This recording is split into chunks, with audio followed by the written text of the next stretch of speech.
Joining us now from Washington, D.C. is the queen of mid-morning talk, concert vocalist, and Jesse Jackson's daughter, caller, Miss Jackson, WVON Santita Jackson. Santita, how are you this evening? I'm loving you, Gerard. How are you? Oh, fantastic. Santita, what does this day mean to you? Oh, what a day of celebration. I mean, I see it as another leg in the journey, Gerard. Yeah. I mean, there's so much work yet to be done, but I hope that we could all sit down today and really reflect upon what this victory means and look at all of the martyrs, all of the people who made this happen. I think that we should remain mindful of that. Yeah. But I have to tell you, Gerard, I've never seen this many people in my life.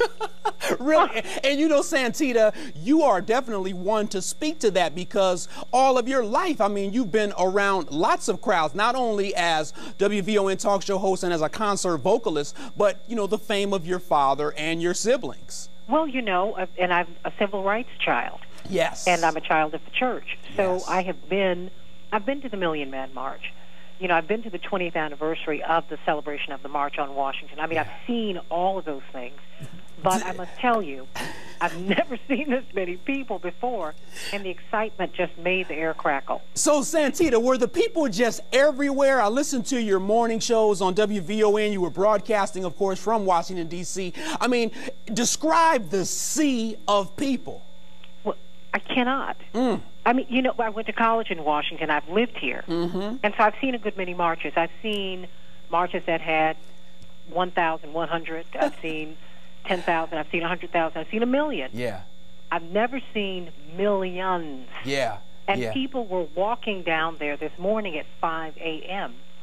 just trying to secure seats. Wow. And people are still teeming around the Capitol as we speak. You know, I mean, people just don't want to let the day go. Santita, what's the magnetism and the magnitude of Barack Obama? I mean, you know, it's like the entire country has supported, has lifted up this individual. They've elected him. He's president now. What's so special about Barack Obama, Santita? Well, you know, I think that he has captured the spirit of the times, the zeitgeist.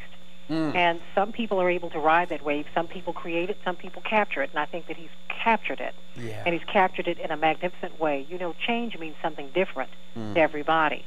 And you saw that today. Change. People want a change. People are hurting. In the last 4 months of last year, we lost between 1.6 million and 1.9 million jobs. We've lost another 500,000 in this month alone.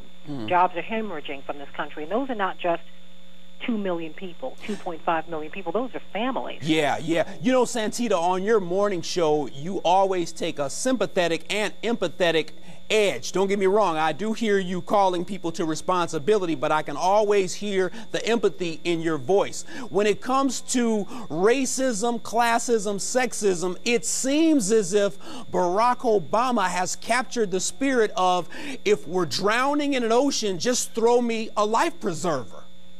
What do you mean? I just throw me a life preserver. Throw me something. Throw me something. And you know, and we're going to have to work together. Yeah. I mean, I think that he's called everyone to account for all that we have to do. I mean, it's not just the bankers who have to be bailed out. Now it's the homeowners who need to be bailed out. Everyone, we need to really dig down deep and look at what we value as Americans, look at what we value as a global community. Yes. Because we are in a deep, deep hole that continues to get deeper. And you could see that. You could feel that with the crowd today. The crowd is anxious for him to hit the ground running. Or should I say the crowd was anxious for him to hit the ground running. The crowd was very, very anxious for him to lay out his agenda. I think that his speech was very, very well received. Everyone was very, very well received. And I have to tell you, Gerard, when I went back to the hotel to grab something to eat after the inauguration, they had televisions everywhere in the lobby, everywhere. And as soon as George Bush's plane took off, people gave him a standing ovation. And you know, and you know that hurt because you know, you hate to see someone so reviled as he or she would leave office, but that is the way that it is, and people are in a whole lot of pain. Pardon me, you know, I'm over. That's right. I'm at my parents' home, and I'm getting ready to go to the Illinois Ball, in fact. Oh, excellent. And a couple of others. I don't know how I'm going to make it because I'm so exhausted. Oh, you're going to make it, and I'm going to let you go here shortly. One last question, Santita. Talk to me. Did you think in your lifetime that this would ever occur? Of course, Reverend Jesse Jackson did an amazing job when he ran for president of the United States. But did you think it would happen, and did you think it would happen this soon? Yeah, absolutely. I mean, one of the things that I saw in the 84 and 88 campaigns was the opening of the American mind. You know, we have to be mindful of the fact that in the early part of 1984, Reverend Jackson was number 2 with a bullet in New Hampshire. He won Michigan in a field of 6 or 7 candidates in 1988 by more than 50% of the vote. Wow.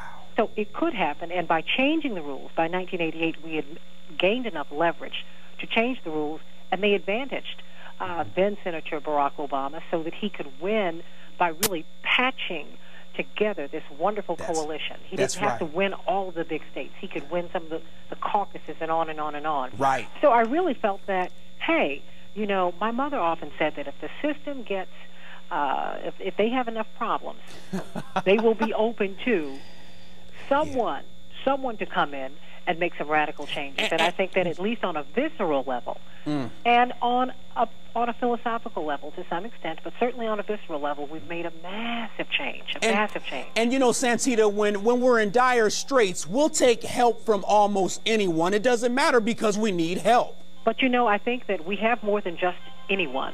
We have a brilliant lawyer, and in Michelle we have, and Mrs. Obama, we have another brilliant lawyer, our mother. Yes. We have a wonderful family. We have not just anyone. That's right. We have some great people, and we just have to continue to keep them lifted up in prayer and continue to be activists so that we can begin to push an agenda that he will be able to enact. You know, Santita, I think we have elected the cream of the crop. I really appreciate you being on Garrard McClendon Live tonight. Santita Jackson, concert vocalist, WVON talk show host. We appreciate you. Hey, be careful and have fun at the balls. You forgot something, Garrard. Uh-oh, what'd I forget? Someone who loves Garrard McClendon. Oh, I appreciate that. And who watches the Garrard McClendon Report. Thank you so much. Hey, take care now, Santita. I love you, Garrard. All right, love you too. Bye-bye. CLTV.com/GML gets you to the website. We're also on CLTV Facebook, and I'm chatting on Twitter and Facebook during commercial breaks. Hey, give me a call right now, 630-575-TALK.